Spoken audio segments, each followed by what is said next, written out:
With news from courts. Now, court today acquitted and released 5 suspects, including 3 former Navy intelligence personnel facing indictments over the murder of late parliamentarian Nadarajah Raviraj in 2006.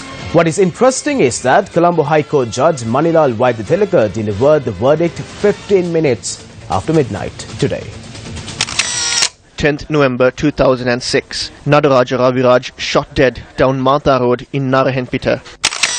21st July 2016, Attorney General files indictments at the Colombo High Court against 6 persons, including 3 former Navy personnel. 22nd November 2016, court permits special jury to take up the case of the assassination of Nadarajah Raviraj. The Criminal Investigations Department filed this case against 6 persons for the murder of former MP Nadarajah Raviraj and his security officer, late Police Sergeant Lakshman Lokwella. The first suspect in this case is already deceased. Police Constable Prithviraj Manamperi from the Presidential Security Division, who was charged with murder, turned state's witness under a conditional pardon. It was considered the only evidence in the case, and based on the arguments put forward by the defense, many witness occasions were disrupted.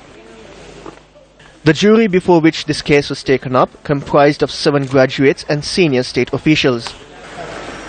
This case would go down in history as the longest time taken to record evidence on the final day of the case. The case commenced at 10:45 last morning and only concluded at midnight. This would also be the first time that a court verdict was delivered after midnight, with the previous such instance being in 1985.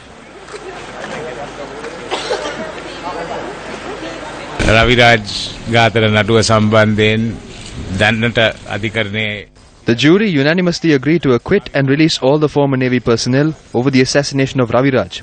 There were 2 others who were evading court. They too were acquitted and released. This was the unanimous decision of the jury, and we 100% accept this decision.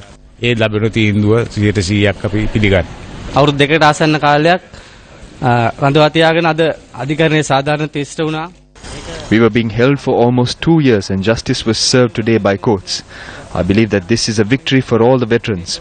More than the damage caused to us, this charge brought disrepute on the Sri Lankan Navy, and I am happy to have been relieved from this burden.